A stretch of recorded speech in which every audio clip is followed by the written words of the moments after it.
YouTube podcast world. What's up, family? You already know the name. Pace Plays Podcast here.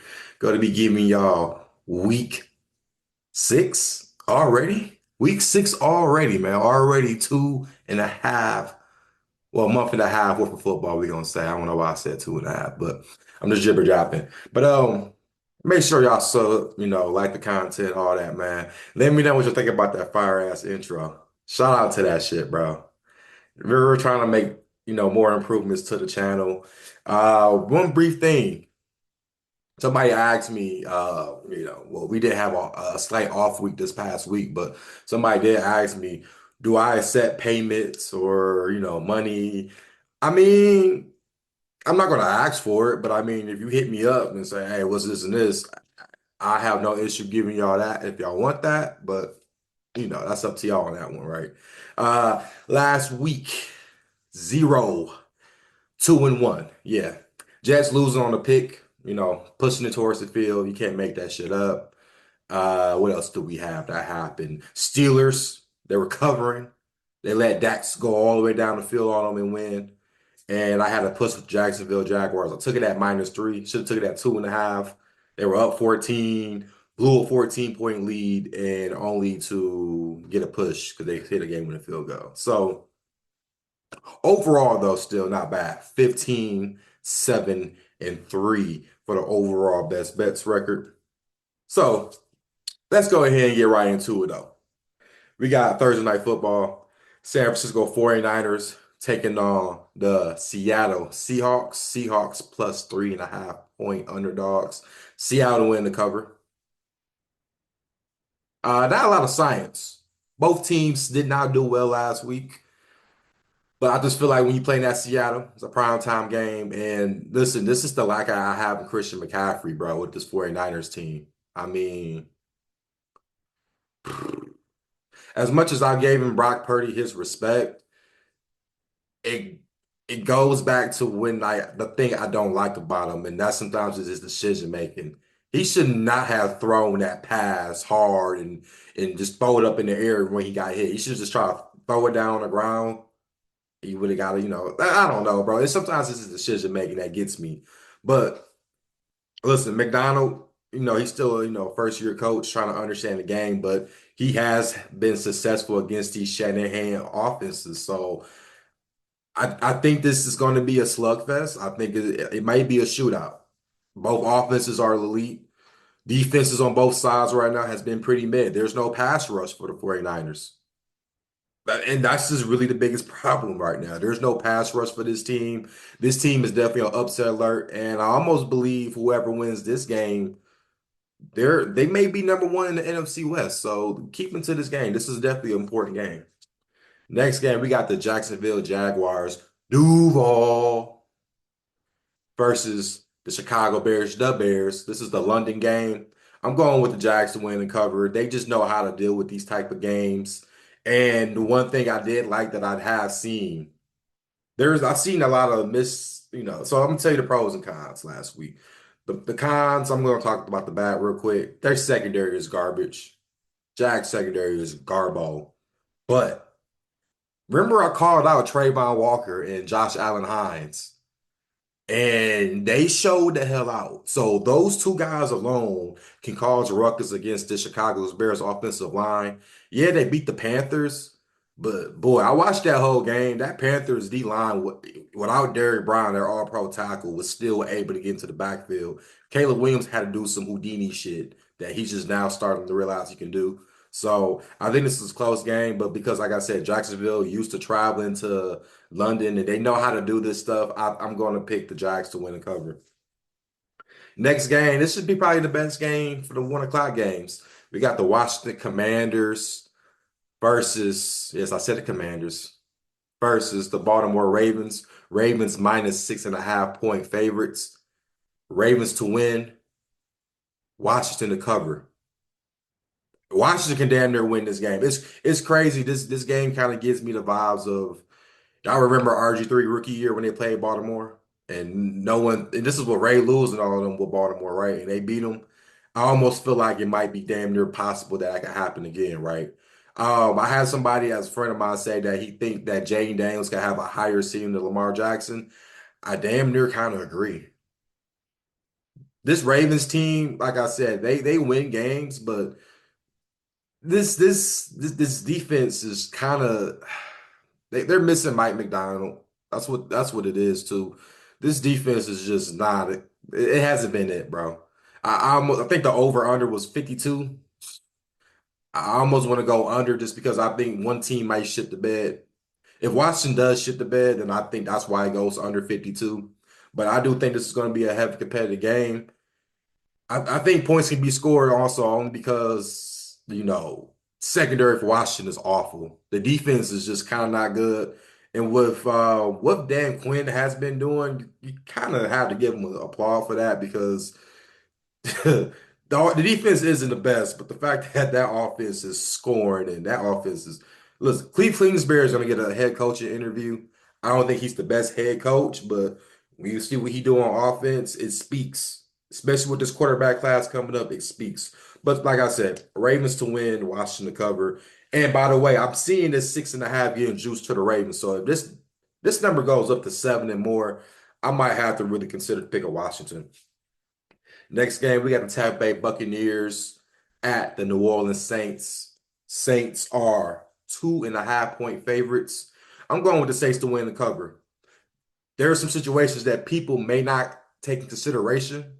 With the Buccaneers, they lost a sloppy game. Absolutely. Defense, I mean, you shouldn't let Kirk Cousins drop 500 on you. That's a concern for anybody. And we know that I know New Orleans didn't do well last night against Kansas City. That was kind of a letdown spot, but it was some opportunities where, it could have been exploited. Olave didn't have a good game. I expect him to have a good game this week because we don't even know if Winfield, their safety for the Buccaneers, is going to be playing. They have no corners, in my opinion, anyway. They got a good front seven, but that secondary is just garbage. So, and I want y'all to take consideration there is that hurricane, category 5, whatever, that's going right at Tampa. I believe they're leaving today to go to New Orleans. So it may be a distractions mind. Some people may not know that. I don't give that doesn't mean shit, but you know how the shit goes, bro. I'm just letting y'all know what I think, bro. Next game, I got already bet this one right here. We got the Cleveland Browns at the Philadelphia Eagles. Eagles are minus 8.5 point favorites. I got the Browns to cover. That's the best bet for me. I got to add plus 9.5 though. This is why you do it early sometimes. I got to add plus 9.5. I think Philly wins, but I got the Browns to cover. So the best bet would be Browns plus 9.5. You can do it at plus 8.5. I think that's still playable. This Browns defense, yeah, they got scored the hell on. And I think the Browns, bro, I don't know what the hell going with Deshaun Watson. I'm just really hoping that they bring back Nick Chubb. If this is the week Nick Chubb comes back, I think they have a fair shot of keeping this game close. This team has too much talent around Deshaun Watson to not be successful, bro. I mean, Judy, Cooper, Elijah Moore, Njoku. I mean, even what's his name? Jeremy Ford, the other backup running back is good. I mean, bro, you have the offensive line has been weary. I don't know if Conklin's coming back soon. If he comes back, that is an upgrade to the offensive line. What's his name? Jones. He was a rookie last year, but I think this is a sophomore slump. So I don't know what's going on with him. But looking at Philly, though, we still know that secondary can get exploited. They still got a young secondary. And I mean, last time we saw them, they got their ass completely beat. And it was due to injuries, too. So we don't know if all of these, we don't know if AJ Brown's coming back. We don't know about all of that stuff. I do know, though, that Myles Garrett and them is playing. That defense is going to be intact. I don't think this defense is trying to get blown out on back-to-back weeks. Next game, I got another one that I already placed early. I got the Indianapolis Colts at I was about to say the Nashville, the Tennessee Titans. Titans is plus 1.5. I got the Colts at -1 yesterday, so I'm picking the Colts to win the cover. If it's Joe Flacco, I'm even more 10 times more confident. I saw what Joe Flacco can do, bro. Listen, you don't underestimate this guy. If I would have known Joe Flacco was playing, I wouldn't have picked the Jags. I'm just going to be quite honest with you. And The one thing I see about Flacco, he's getting everybody involved, and I'm really banking on hoping that Jonathan Taylor comes back and play. If Taylor plays this game, I don't see why they lose this game. I know the defense for the Colts is atrocious, but Will Levis, is he gonna do anything? That's just really my biggest question, bro. If it's Mason Rudolph, we may have a little bit of a concern, but Will Levis, bro, I'm fading this man. I don't think this. I've given up on this guy. There's a reason why Rudolph came in and played the rest of that game. Bro, come on, man. And he might have an injury. I don't know, bro. But this Colts team, listen, I like Downs. I like Mitchell. You know, Pittman's okay still. He's a serviceable receiver. Listen, Flacco had got all of these guys involved that I didn't even see AR do yet. So while AR still kind of, I think right now they need to just let AR sit, bro. I never thought off rip him coming to that pass drive that he was going to be ready. I think he was still very raw and he left as a sophomore red shirt. So that should tell you that he's still only like, what, 20, 21. He's not, he just needs to sit back for a little bit. Let him rest up, get healthy. I think Flacco will make sure this team wins this game, though. Next game, we got the Houston Texans traveling to New England, take on the Patriots. Patriots +7. Patriots to cover, Texans to win. Not a lot of science, bro. I keep saying the Texans don't cover these big type numbers. I mean, that's about it. That's all I can really say about that game. It's a rhyme that I do feel, oh, yes, I have aged because now you got Gerard Mayo, D'Amico Ryans. Both were defensive rookie players of the years when they were rookies. Both linebackers that were pretty good linebackers. Now they're coaches, right? So I really feel old off that one. But I mean, if the Patriots run the ball, slow the game down, that will limit Houston in their possession. So I would take the pass to cover. Am I 100% confident on that? Nah. Next game, we got the Arizona Cardinals. Curry, well, Kyler, my bad. Taking on the Green Bay Packers. Packers 5.5 point favorites. Packers to win the cover. I had to think about that for a second. I look the great win by the Cardinals. Yes, that was an impressive win, but that was more of the 49ers melting down, in my opinion, more than anything. I don't see the Packers melting down like that. And this is the time of the year, like I'm telling y'all, Call of Duty coming up.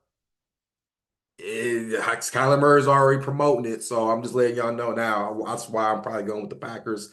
Is it a dumb reason? Yeah, but also this secondary, this defense for the Cardinals isn't that great. They just took advantage of a fucking opportunity of a lifetime. So that's just sometimes how that goes in the NFL. So I'm taking the Packers to win and cover though. Next game, we got the LA Chargers visiting Mile High to take on the Broncos. Broncos +3. This game. I'm gonna say under will be probably the best play, but I think the under is probably like in the high 30s. I'm in my mindset. I'm gonna say Chargers to win the cover because I got that future on them, and I just need them to win that shit. Listen, the Broncos have been impressive, but Jets meltdown and the Raiders not having half their damn team. I mean, yeah, I like what Sean Payton has done, but I just think the Chargers were hard. I just think they find a way. The one thing I do want to say, Jim Harbaugh has already talked about how we need to get Herbert to make some more throws and stuff. So I think they're going to get Herbert a lot more involved in that passing game. Because look, be honest with you, they should have beat Kansas City when they played them. Herbert was still moving the ball down the field on him. It was just a couple opportunities where I just feel like, why didn't you just pass the ball instead of running it? So I think Harbaugh will have a good game plan for this one. Next game, we got the Pittsburgh Steelers traveling to Vegas, take on the Raiders. Raiders +3 point dogs. I want to take Raiders +3 so bad, but I'm going with Pittsburgh. I know I'm going with them a third week in a row. They should, like I said, they should have won last week, but we don't know the situation about Devontae Adams was about to go down. It's just a lot of stuff that we just don't know. And now they got quarterback issues, right? They benched Minshew for Aiden O'Connell. I don't think O'Connell's any better, in my opinion. They're definitely looking for a quarterback. So we already know that though. So I'm going with the Steelers to win and cover. Next game, we got the Atlanta Falcons traveling to Charlotte to take on the Carolina Panthers. Carolina Pride. Panthers plus 6.5. Y'all ready for this one? Panthers to win the cover. This game here. Every time Atlanta travels to Charlotte, and I've been to a Panthers game when there's a division rival, they show out. I don't know what it is, but like this is maybe the one game that year where they do show out against Atlanta. It's just kind of a letdown spot after them winning that game against the Buccaneers like that. And I know the Panthers got blew out against the Bears, but watch that first half. That game was very competitive all game in the first half, and then they let up at the end. But 6.5 in this division rival matchup was a lot, especially when Atlanta is not known for winning these games at Charlotte.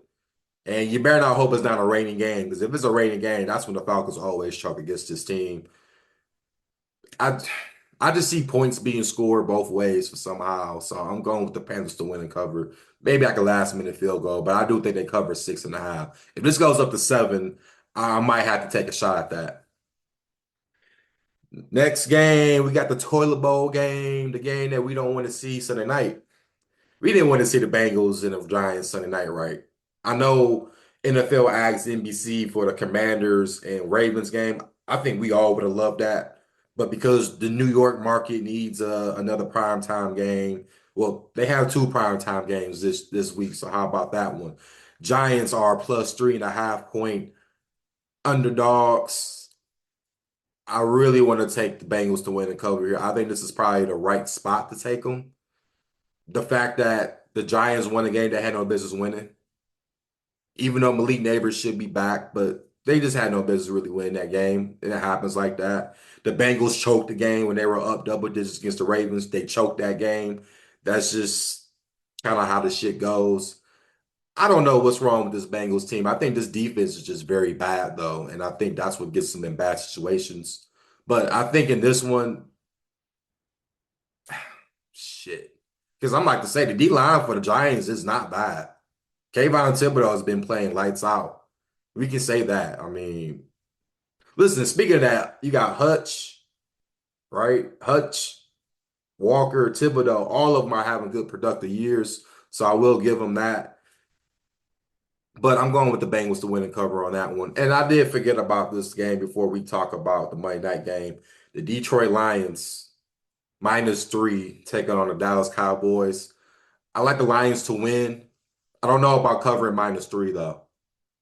I you have to hope Parsons doesn't play. There's a lot of players that have to not play. This Lions secondary though is what kind of does scare me because this team, that Lions secondary can't stop. So that's just really what it is. I don't think it's going to be a high scoring game. I think it's going to be pretty much damn near similar to last year's game.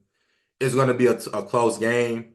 I don't like the Lions as a favorite in Jerry World. That's just my opinion, but I can understand why because they have the overall, I wouldn't say, I guess technically the better overall record. And I mean, that team has been good. So we can kind of know about that. But we don't know about Michael Parsons. Is he coming back? We already know about Dexter Lawrence not being able to play. So I'm pretty much banking on the offensive line for the Lions to do good. And it's really up to Jared Goff. They gotta kind of do how they did when the following week. You don't do too much passing. Yeah, he went 18 for 18, but all the rest of it was pretty much Gibbs and Montgomery doing the work. He just did the little dinky dinks when they needed to. I mean, that works for us for sometimes, but I do think that might have to be the way. I think, Trayvon Diggs, to me, he's overrated as a corner.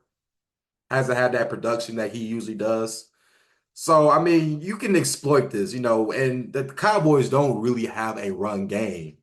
I do think the Lions do have one of the best run defenses, but it's their passing game. So if you shut them down on the run game, do you go all in on the pass? And I think that's the thing can we see them do because CeeDee Lamb is going to get open. We know that's going to happen. So it's just all about what happens after that, I guess. And lastly, we'll talk about this one. Buffalo Bills at the New York Jets. So yes, both New York teams get home games, on primetime games. You got the Jets as plus 2.5. Give me the Jets to win and cover. I'm sure you guys have just been aware that Robert Saleh got his ass out of there. And before I really get into depth, there's a media place on Instagram that said the reason why Salah got fired because he has the Ramadan flag patch. For one, that is completely fucking false. All those coaches that, if you're whatever you are outside of American, you can have that. We saw Belichick. We seen all of that with the patches, bro. Even the players with the helmets. If you're Jamaican or whatever, you see the flag on top of the American flag. That's not true. He got fired because he fucking sucks as a coach. That's why he got fired. So let's go ahead and just eliminate that right now. I always had this narrative when that coach gets fired that week, they win the next week. I got the Jets to win off that momentum. And did y'all see that hit Josh Allen took when he was like kind of subpar, knocked out of the game? I think dog got a concussion and he still played that game. I don't think he's right just off that. The coaching, McDermott, your time management is awful. It's no way you should have, ran three passing plays when the other team had three full timeouts. You got to burn some of them. You got to help them burn some timeouts. You got to run the rock a little bit. I know you were kind of pinned up towards your own end zone, but you got to make a way happen, man. And I was never a fan of Brady. What's his name? The offensive coordinator. Is it Joe Brady? I was never a fan of him because he was at Carolina when I was living in the Carolinas, bro. I mean, he's okay with like a Teddy Bridgewater, but a Josh Allen, that's a whole other different level of an elite quarterback we're talking about. And rocking up, whoever wins this game is first place in the AFC East. So even with all the BS and everything, whoever wins this game is going to be number one. And I still think the Jets, this defense, listen, the defense is the reason why that team was able to get an opportunity to win that game. We can all admit to that. So I just think A-Rod's going to feed off having that bad game. And then I just think the whole team would be kind of round up and bound together after that bullshit that went down. So you guys like the content, sub, pass the word around, man. We will do upset alerts video this week. I didn't do it last week. I was in Chicago if y'all didn't see one of my shorts, so y'all know where I was at. As always, guys, let's be safe out here and let's get this bread.